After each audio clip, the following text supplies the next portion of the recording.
श्रीमान मुखर्जी राम। माननीय सभापति महोदय जी, वंदन प्रणाम। मैं मेरी मातृभाषा हिंदी गुजराती में बोलना चाहता हूँ। હું નાણાકીય વર્ષ 2026-27 માટે ભારતના સંકલિત ભંડોળમાંથી ખર્ચને અધિકૃત કરવા માટે વિનિયોગ 2 બિલ 2026ના વિચારણાને મજબૂત સમર્થન આપવા માટે ઊભો થયો છું।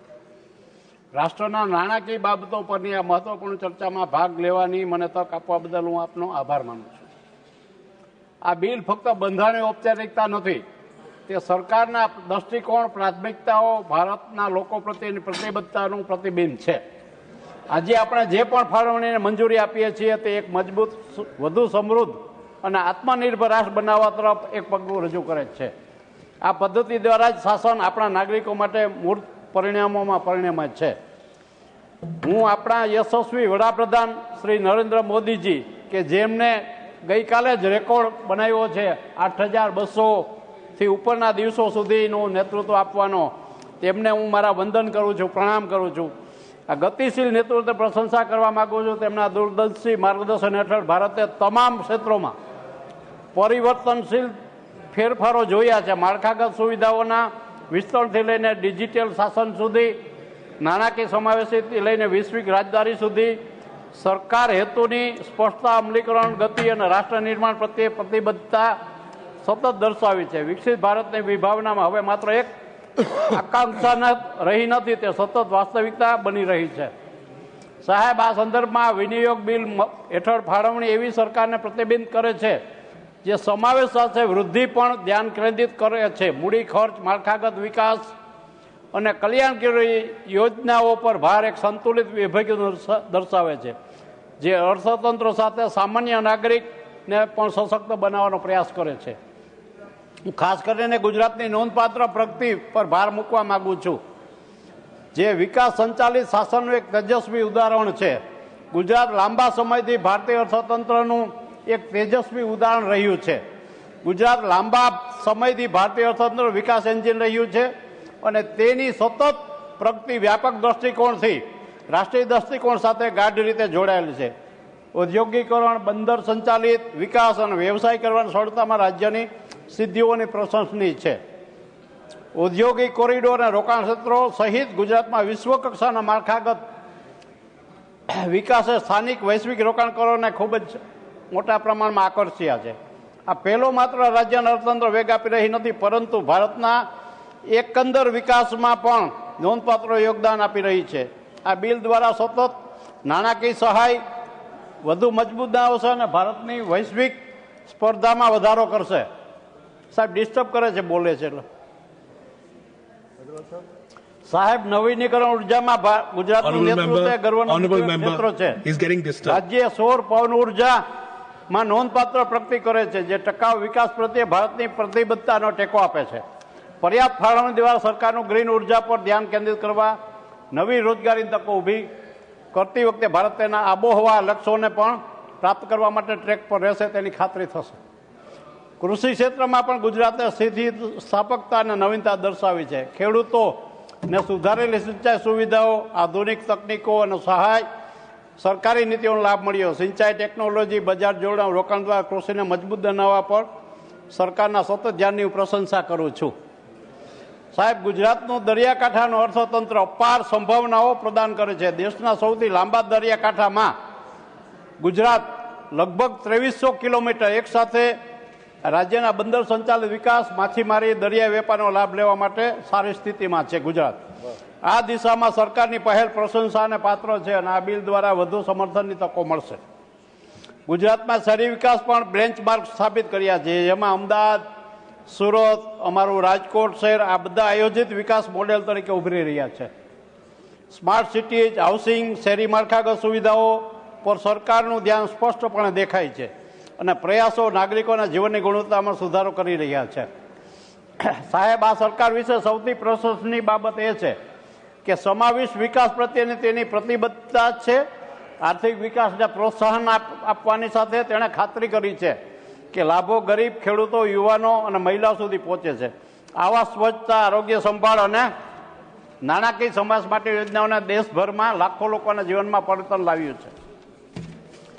ખાસ જેમ જેમ આપણા વિનિયોગ બિલ પસાર કરીએ છીએ તેમ તેમ આપણે જાહેર ખર્ચમાં પારદર્શિતા અને જવાબદારીના મહત્વને પણ સ્વીકારવું જોઈએ.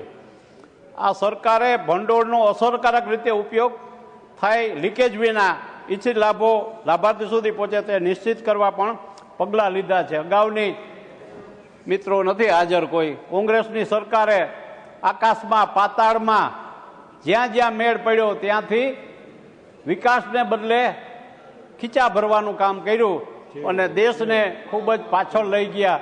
આ મોદી સાહેબ આવ્યા 14માં તો અત્યાર સુધીમાં ઘણા બધા ખાડા જે બાકી હતા એ ભરાઈ ગયા છે અને હવે હાઈવે ટ્રેક ઉપર આપણો દેશનો વિકાસ વિશ્વમાં દેખાઈ રહ્યો છે. નહીં તો અત્યાર સુધી ભારત દેશને મોદી સાહેબ આવ્યા પહેલા ભિખારી, કંગાળો, મદારીઓના દેશ તરીકે ઓળખાતો હતો.